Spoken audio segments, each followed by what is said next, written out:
ఇప్పుడు నేను ఈరోజు కొత్తగా కరుణాకర్ రెడ్డి గురించి ఏదో ఆరోపణలు చేసి నువ్వు తిన్నావు ప్రపంచమందే తెలుసు నువ్వు దొంగవని.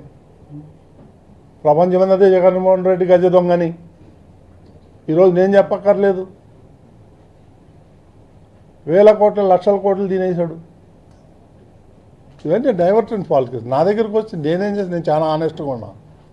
నా వల్ల టీటీడీకి ఏమన్నా చిన్న ఒక మచ్చ వచ్చిందా, చిన్న తప్పు ఏమన్నా చేశానా ఒక్కటి చూపించమనండి. ఈ 1 year 2 months 3 monthsలో నేను నిస్వార్థంగా పనిచేస్తున్నాను. నాకు ఎన్నో అవకాశాలు వచ్చినా నేను టీటీడీలోనే వచ్చి ఇక్కడ పనిచేయాలి, కొన్ని రిఫార్మ్ చేయాలనే ఉద్దేశంతో వచ్చాను. కానీ నా పనులన్నీ వదులుకోవచ్చి నేను తిరుపతిలో కూర్చోవాల్సిన అవసరం నాకు లేదు. నాదేమి బతుకు తెర కూడా కాదు. నా బిజినెస్లో నాకున్నాయి హైదరాబాద్లో. కాబట్టి ఇవన్నీ చీప్ పాలిటిక్స్ మానేసి ఆయన పైన ఆయన చేసుకుంటే మా ఆరోగ్యానికి మంచిది.